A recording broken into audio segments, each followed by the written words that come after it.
ప్రస్తుత సిద్దిపేట ఎమ్మెల్యే అయినటువంటి హరీష్ రావు గారు నిన్న కొత్తపల్లిలో వాళ్ళ కార్యకర్తకు దెబ్బ తగిలింది. ఖమ్మంలో దెబ్బ తగిలింది నుంచి పరామర్శించడానికి వచ్చిండు హరీష్ రావు గారు.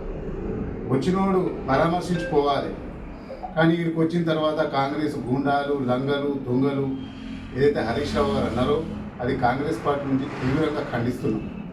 నిజంగా హరీష్ రావుకి ఏమైనా సిగ్గు శరం ఉంటే నీ కారు మీ వల్ల టీఆర్ఎస్ కారు ఎక్కితేనే కారు ఎదిగిందా సన్నాసి, నేను హరీష్ రావుకి హెచ్చరిస్తున్నా.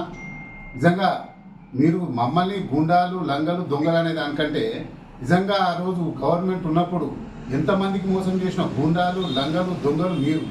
దళితులకు ముఖ్యమంత్రి ఇస్తా అని చెప్పి మోసం చేసిన లంగలు, దొంగలు మీరు.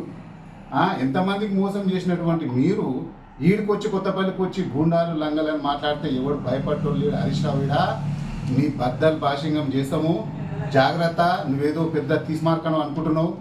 మర్యాదతో చెప్తున్నాం, కాంగ్రెస్ పార్టీ కార్యకర్తలు ఇంకా మేము అదుపులో ఎందుకున్నామంటే మా నాయకుడు గౌరవ రేవంత్ రెడ్డి గారు, మా దామోదర రాజనరసింహ గారు, మా ఇన్ఛార్జ్ అయినటువంటి కాటా శ్రీనివాస్ గౌడ్ గారు కూడా కొద్దిగా అదుపులో ఉండమని చెప్పిండ్రు.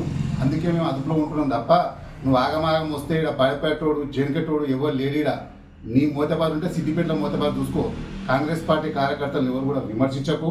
దయచేసి నేను హరీష్ రావు గారు చెప్తున్నా, మోసం చేసిన గుండాలు మీరు.